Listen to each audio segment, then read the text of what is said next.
Hi everyone. I talked about in a comment a couple of days ago doing a video for empaths, and so I made a little list of some points I want to touch on. If you see me look away, that's what I'm doing. So First off, I am an empath. I am also a sensitive, so I pick up on the emotions and energies of living people, dead people, places, things. It's very overwhelming at times. And so I actually took a class last weekend on healing for empaths, and I learned a lot. And Sorry, I'm trying to get the sun not in my eyes. So I just want to kind of share some of the things that I learned with you because they were extremely helpful. Okay, so let me see. What is one of the most important things about being an empath is figuring out if it's your own feelings or if it's coming from somewhere else. And so in order to figure out how we're feeling, we need a place inside of us that is safe, that is cut off from everybody else's crap. And so one of the things we talked about in the class is how to create a space like that. So you want to imagine that there's a bubble around you, and then a bubble inside that bubble, and a bubble inside that bubble, and you go deeper and deeper inside of yourself. And then when you get inside that last bubble, you're going to create a room. And it can look however you want. It doesn't have to be, between four walls. It can be, in the woods. It could be in a meadow. It's totally up to you. It's your room. But the most important thing to remember is that it is your space. And no one or nothing else can get in that room but you. So once you can clearly see yourself inside that room, you can relax and you can realize, this is me. This is how it feels to just be me. And I think I'm about to have a visitor walking outside. Caden, what? Well, I told you I was doing this video, and I need you to go inside for a minute, please, so I can finish it. Okay, well then stand there and be quiet. Sorry. So, once you have that feeling, you're going to be able to pick out you inside of all of that crap more and more easily. It may take some practice, and you may have to go back to that room, and it's probably a good idea, honestly. I mean, if you think about, kind of grounding yourself and finding your center before you do spell work or energy healing or anything really to do with magic, or even on kind of the mundane level of things where the sun is in my face again. Okay, there we go. Where you are having a stressful day at work and you just need 5 minutes to kind of come back from that. This is definitely a super easy way to do that. So now you know what it feels like to just be you, what you're feeling.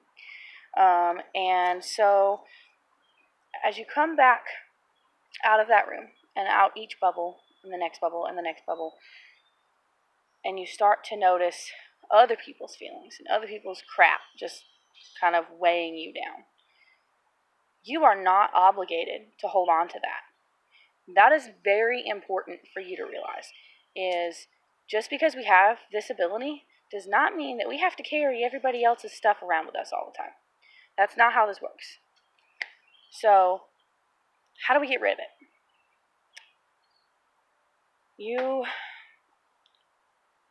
First you want to notice. You want to notice those feelings, you want to pull them up to the surface. You want to focus on them for, just a few seconds, enough to differentiate them and kind of collect them into one group. And then you take a really deep breath and you just blow that energy away from you. And as many breaths as it takes to clear out your bubble and feel like you're just you again. And it's important to do this when we start to feel depressed, when we start to feel overwhelmed, because a lot of times we don't realize that it's other people's crap. Sorry, dropped paper. And so, we have to practice recognizing when these things are weighing us down, and then we have to practice getting rid of it. And, as with anything, the more you practice it, the better you're going to get at it. It's going to get easier.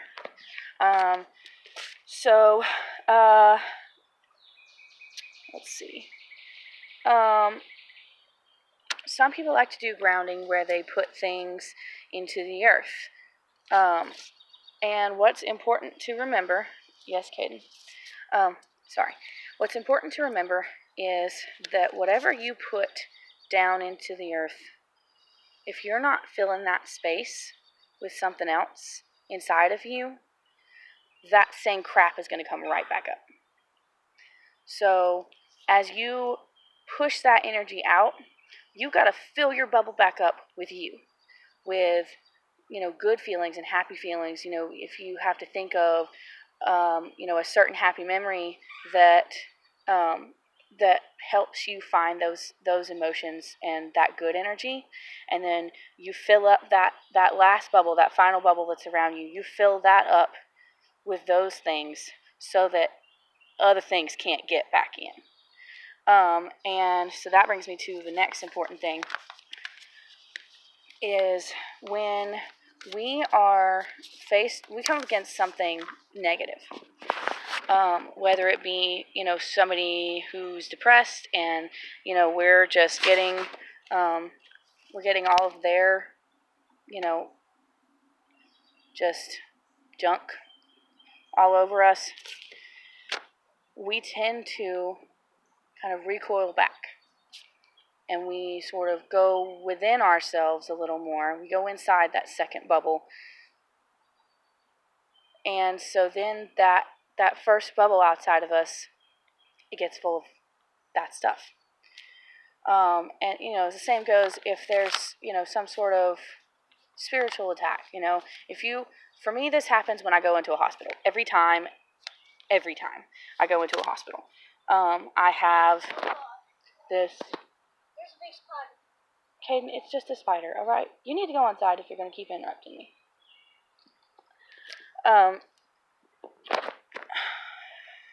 Sorry. Right, every time I go into a hospital, I come up against this onslaught of, the pain and the negative energy that's around me. And so instinctively, I kind of go within myself to, in a sense, kind of run away from it, for lack of a better explanation. I'm sorry, I'm so shaky with this camera. And that's the worst thing you can do, because then you leave that bubble open for other people's crap to get in. So it's important for us to practice filling up that bubble all the way with ourselves.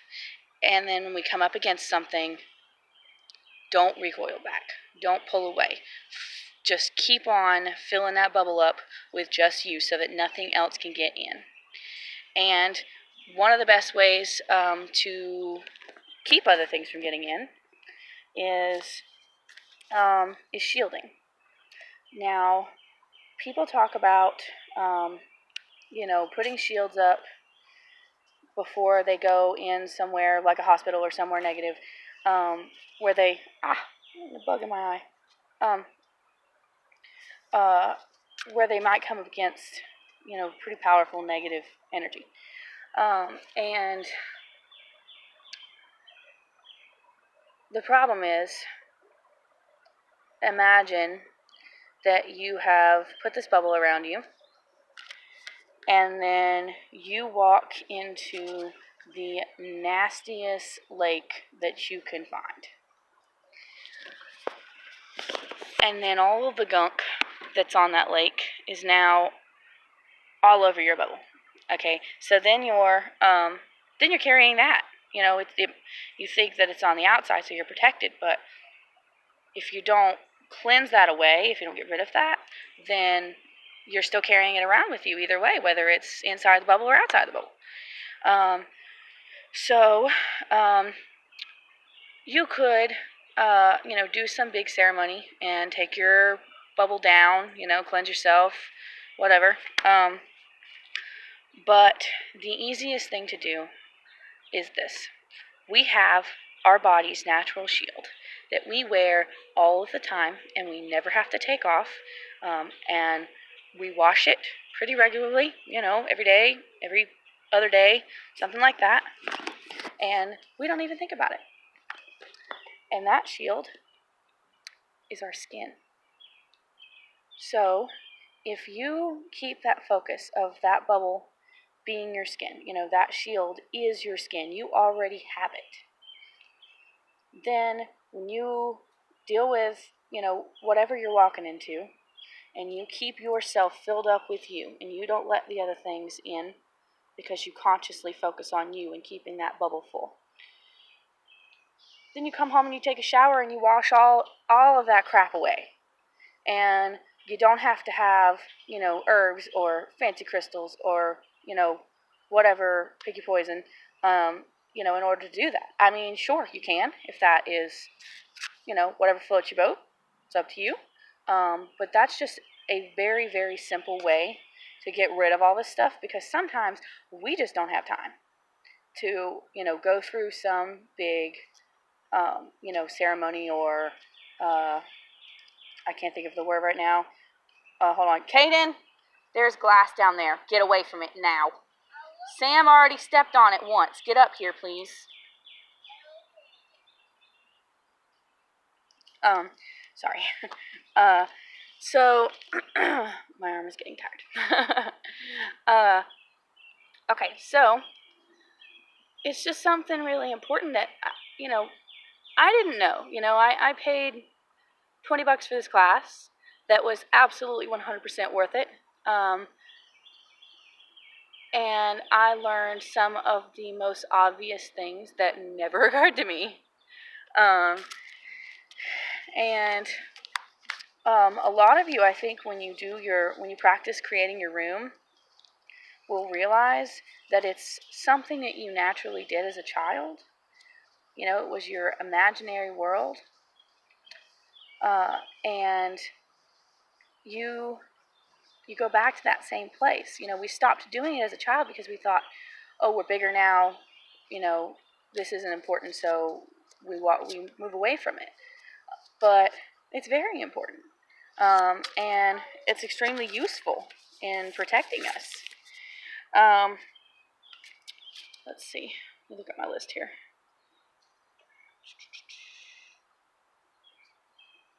Oh, okay. So one more place that we can put energy that's not ours, particularly really nasty energy, is some place called the void. Okay, so you have life over here, death over here, and then in this space between here, you have the void. Okay, and so if you are, I work with spirits often.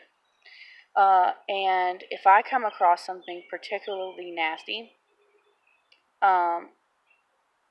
then one thing I can do is I can create a portal of whatever, it can look however you want it to. It can be, you draw a circle in the air, and, or, you can create a door. Whatever it is, you have to be able to destroy it. You have to be able to send it away, because you do not want to create a portal and leave it open.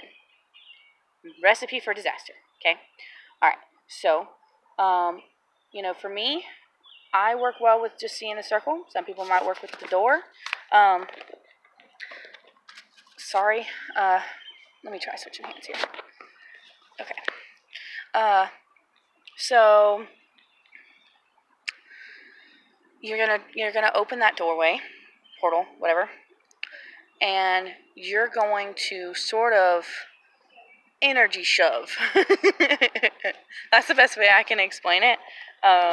You know, if you work with, spirit guides or whatever, they can sometimes help with this. And you just shove whatever that is into the void. And then you close that door. Or you undraw that circle. It closes up. And then,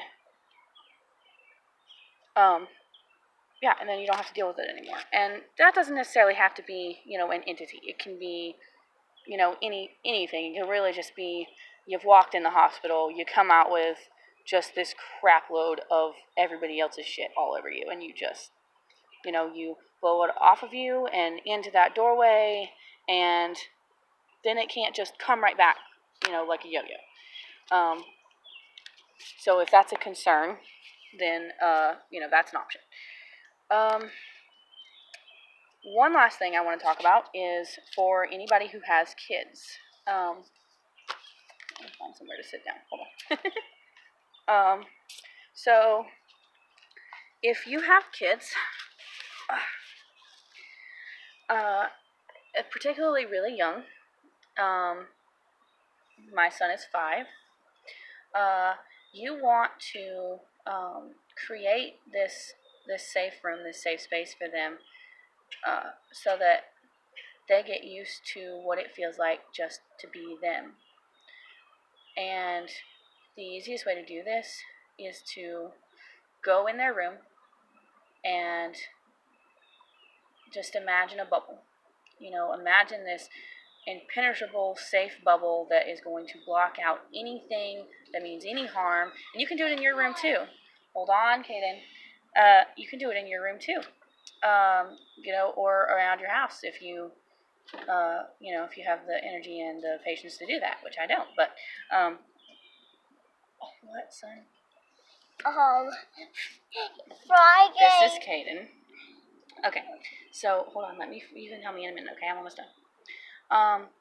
So you go in their room and you imagine this bubble, and you imagine that feeling of complete peace that you got when you were in that room that you created for yourself, and you fill up the room with that energy, with that feeling. And then, if something happens, or, if you just want to do it from time to time, it's a good idea to, cleanse the room. Sage it, or, because we can't shower the room. Sage it, burn some protective incense, anything to get rid of that, the gunk buildup, because it's going to build up eventually. What are you doing? Yep. I don't know what that black is. It's just a freckle. It's a freckle. Yes, it's a freckle. So, yeah, that's pretty much it. This is your kind of empath basics here. And if you have any questions, or you would like, subsequent videos, just let me know in the comments below. And thanks for watching, guys. Say bye, Kate. Bye. Bye.